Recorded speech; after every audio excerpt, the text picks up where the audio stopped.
I was reading the comments in the Justice or Else farce video, and I was appalled and disturbed by many of the responses. Many of these Afro American Negroes, when I presented my counterpoint to this Justice or Else farce, did not try to rebut me with facts, logic, or reason. Instead, they went into ad hominem attacks and shaming tactics, in many cases, just like a female. And, you know, attacking me on my weight or my hair or any personal, attribute does not make your argument make any sense. It does not reinforce your point. Now, many of these people would say that, I am, putting down their movement. I'm throwing salt on their movement. But for all intents and purposes, I don't see a movement. All I see is a bunch of Negroes doing the exact same things and expecting a different result. Again, I have pretty much laid out the point that the Negro has been marching since about since 2012 or so, since the death of Trayvon Martin. And we have had at least 4 to 5 marches on Washington. So, what impact does another march have? That's the question many of you Afro American Negroes never ask yourself. You never say to yourself, what impact does March number 15 going to have if March number 1 didn't have any impact in the first place? And here we are in the age of your first black president, and we still have your Negro still trying to use archaic 1960s approaches to achieve social change and social justice. And the sad part is, when you present these facts to this Afro American Negro, they can't give you a counterpoint. Instead, they have to go into ad hominem attacks and shaming tactics. Not understanding that when you go into ad hominem attacks and shaming tactics, you've pretty much proven that my point is actually correct.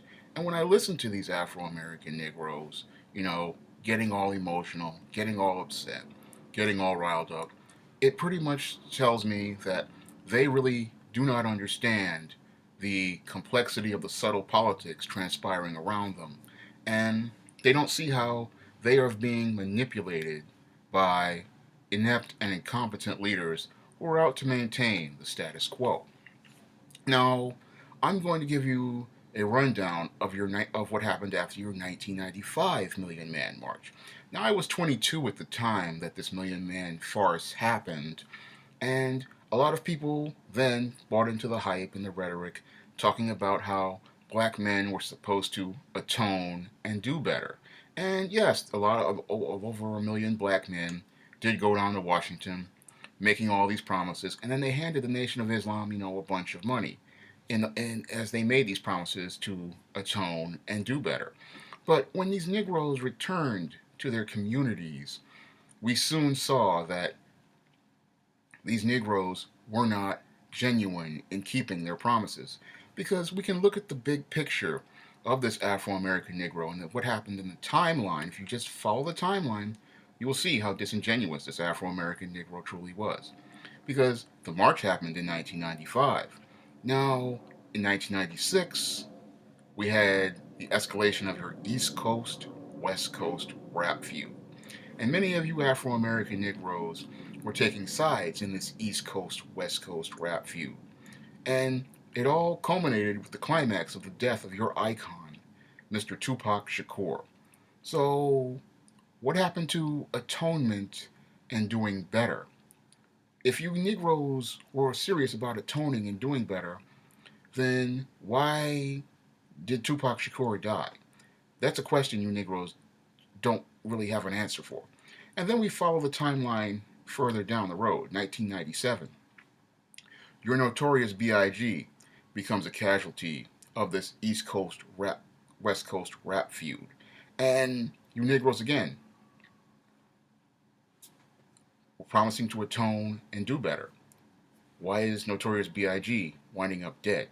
So we have 2 major homicides of black men in less than 2 years after these millions of black men went to Washington promising to atone and do better. And then I'll go down to 1998 when the trend here in New York of gentrification of Harlem. Now, your Afro American Negro again promised to atone and do better. So, if the Negro promised to atone and do better, then why didn't he make any efforts to try at 1995 to try to buy property in his community so that he could have something to own? Again, your Afro American Negro is pretty much disingenuous. And the big problem with your Afro American Negro is that he makes promises that he cannot keep, and he doesn't follow through on the promises that he makes. Those are the two big issues with your Afro American Negro.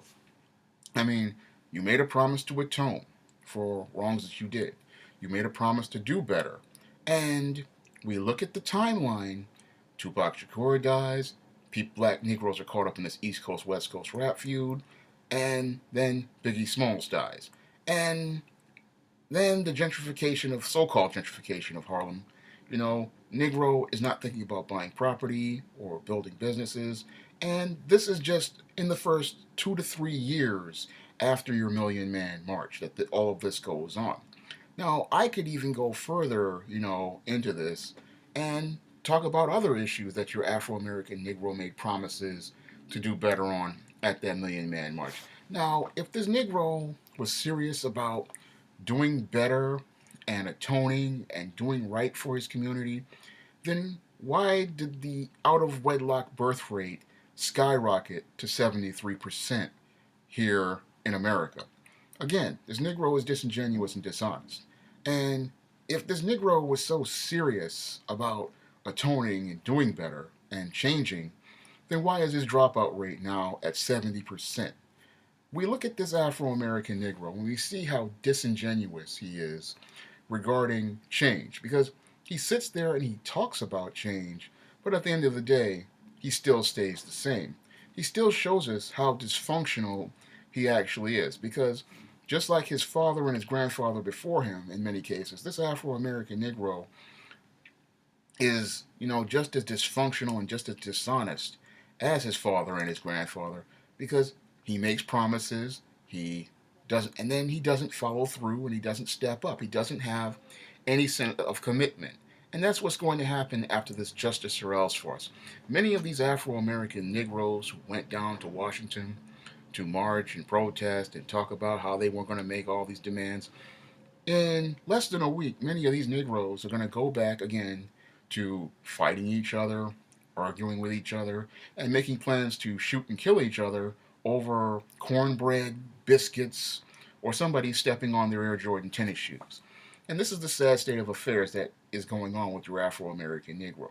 And when you point out the issues that this Afro American Negro has, many of these Afro American Negroes, because they cannot, stand hearing the truth, they get all offended, and because they can't refute your points with facts and data, just like I just presented to you over the last, 20 regarding the last 20 years of the previous march, they have to resort to your ad hominem attacks and shaming tactics, attacking the messenger for telling the truth about the hypocrisy behind the message.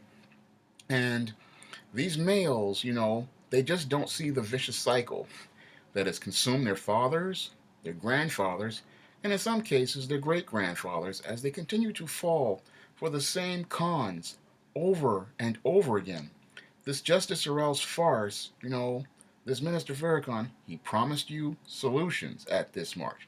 He promised you, things to do. And lo and behold, you got nothing at the end of the day except a speech that made you feel good and some cockamamie scheme talking about boycotting Christmas when we know you Negroes, aren't going to boycott Christmas. Because if you Negroes were serious about that, you would have talked about boycotting Christmas after that George Zimmerman verdict came in, and he was acquitted. That's when you would have come up with a plan for that.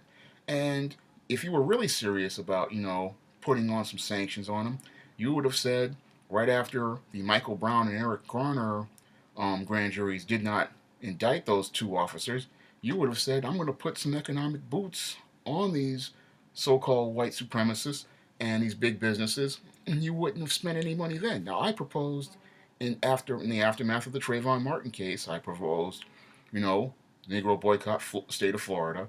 I also proposed that the Negro um, boycott businesses, right after the indictment of Eric Garner and Michael Brown.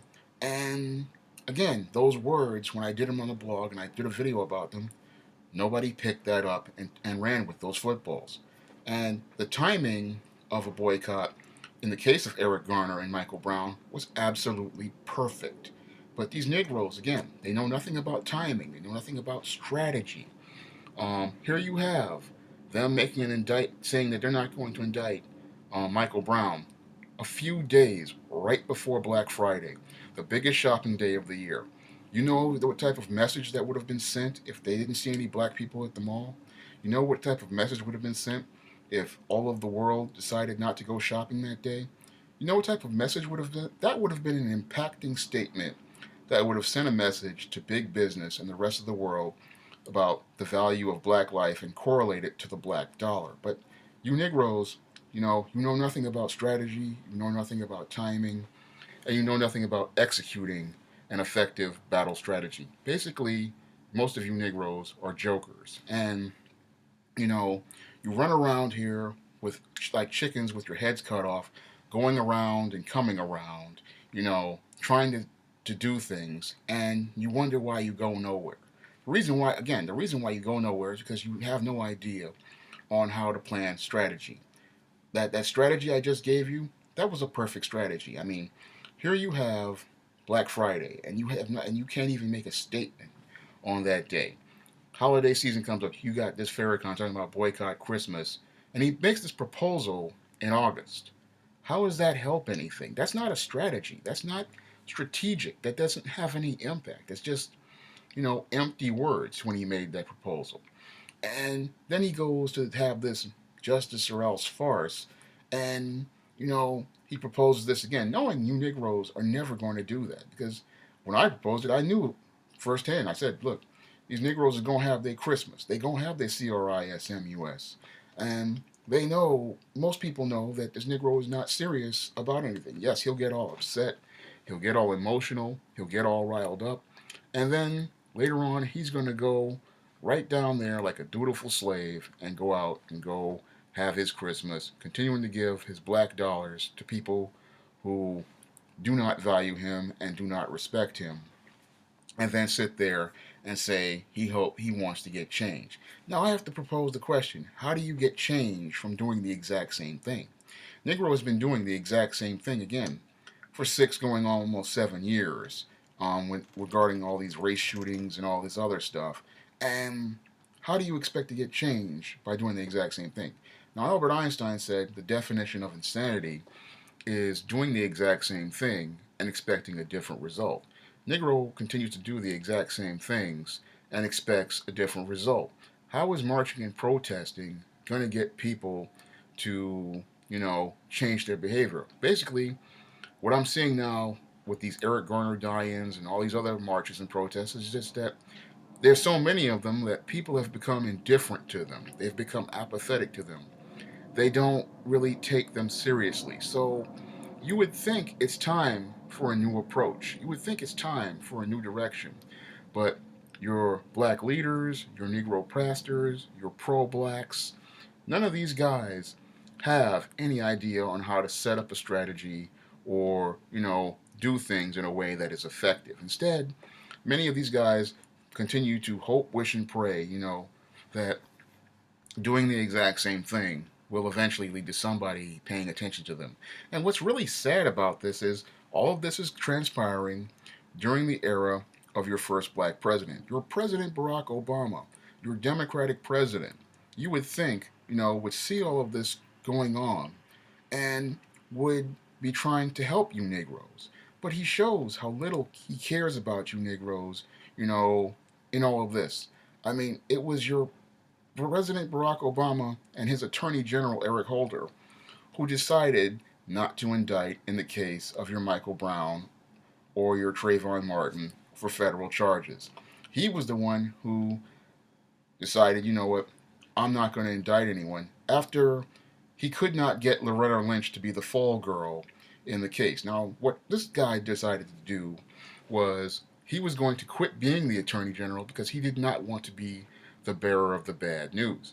So what your Eric Holder did was he said he's going to resign, but because the Republican Senate did not confirm Loretta Lynch, he had to be the fall guy. And what I find is interesting is that many of you Negroes look at those two indictments that your black president did not hand down, and they did not look at, what your black attorney general did, and you gave that a pass. But when I come to you and say, this is a Justice Sorrell's farce, you want to come to me with ad hominem attacks. Your black president pretty much gave you Negroes the finger, and you sit there and you just took it and just went on. Your Democratic president slapped you in the face, and you just sat there and took it. And I look at you Afro American Negroes, and it just saddens me. I mean, I understand that a lot of you guys out here are young. I understand a lot of you guys, this is your first, dance with this Nation of Islam and any of these other, Afrocentric movements. And I understand that you're young, but I want you to go out here and look at the history and look at the timeline. When you look at the last 20 years regarding many of these organizations and many of these movements, you will see that if these guys were serious, they would have done something then, and they wouldn't have just sat there and, let things escalate to this point. If these guys were serious, they'd have a strategy for making change, not sitting here just talking about it. That's all I have to say for this video. Comment, rate, and subscribe.